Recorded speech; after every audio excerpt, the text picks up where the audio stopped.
Oh, howdy all, grab yourself a drink. It is time for some Path of Exile discussion. Welcome to day 2 of the Crucible League. Today, I wanted to quickly go through some of the most important discoveries that players have made so far. But firstly, a quick announcement about the number of players that this league has had, and also one very important bug. So this has been the biggest league launch that GG have ever pulled off, with 321,000 peak concurrent players. This is interesting because I thought that starting it over Easter would actually hurt them, as there's a number of players, myself included, that haven't been able to play so far during the league.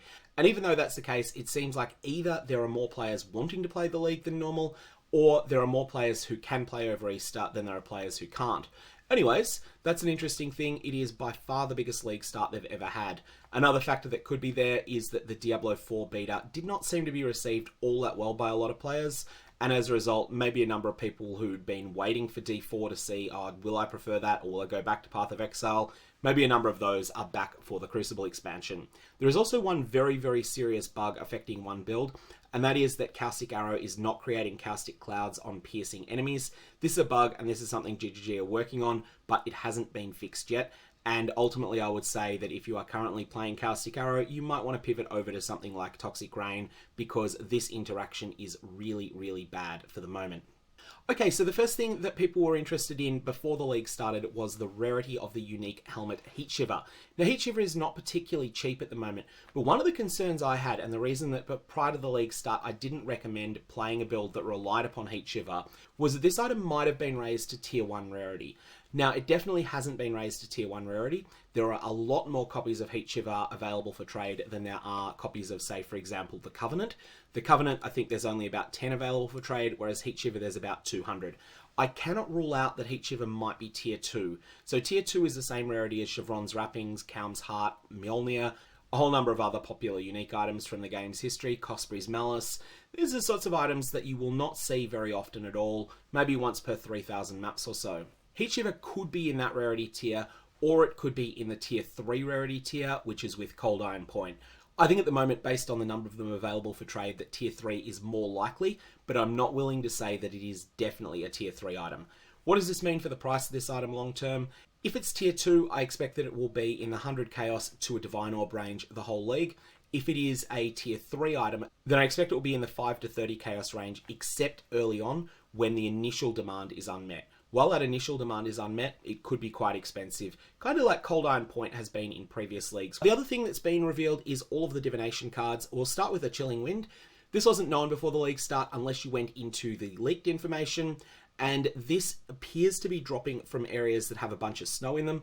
These are Iceberg Map, Glacier Map, Summit Map, Frozen Cabins Map, Cold River Map, and Forbidden Woods Map. This is not yet completely confirmed, so it's just Cold River. It is definitely dropping in. There's a couple of screenshots of that, but it does seem like it's those snow maps in general. Brother's Gift is next. There are exactly 2 screenshots that I'm aware of this card dropping, and they were both in Cemetery Map. So that's where a lot of people had speculated it might drop. You'll have both Brother's Gift and Brother's Stash dropping in the same map. This will, if it turns out that this is correct, it will make the Cemetery Map one of the very best maps to run, but it still will not be able to compete with maps that drop the Apothecary. The Apothecary tends to be about 7 times rarer than Brother's Stash, so we don't know if it's going to be the same for Brother's Gift, but it probably is. And the Apothecary is worth something like 12 times as much as Brother's Gift usually. So for that reason, the maps that drop the Apothecary will be the better ones to farm, but this will be a clear number 2. And if you prefer those Cemetery tile sets, then Brother's Gift is going to be the one to go for. Matroshkya, we haven't seen any confirmed drops of this in game as yet. Every copy of the card that exists seems to have come out of a stack deck so far, and there's not very many of them. But what we can say, this is a very rare card as we expected, and it appears that there is a tag that's been added to the game called Matroshkya Boss, which probably means this is going to drop from the Port Map Boss. Poison Faith drops a corrupted Arakaali's Fang with 1 Vaal implicit.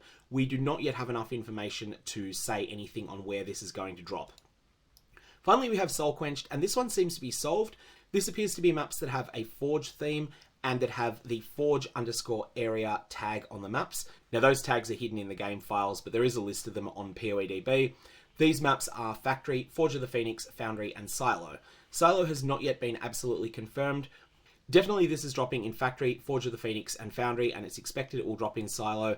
This card is not particularly rare, but it's also not particularly common either. Self-compiling a set of this will take you about as much time as self-compiling a set of the Dapper Prodigy. and so it's something that you can definitely do yourself, but it's probably going to take a couple dozen maps if you're running Elk and Go. And there's one more thing that needs to be said, and that is that some of the Crucible passive trees, the first node that you can't avoid taking can be detrimental, and there's a lot of sort of pressure on GGG to change this so that you can decline that first node. If it turns out the first node has a drawback and you're just not interested in the tree, there's a lot of requests for that to be changed so that you aren't forced to take that first node once it's unveiled. Hopefully that'll be looked into during the week. That's all I got for today. May your Vaal orbs have interesting results.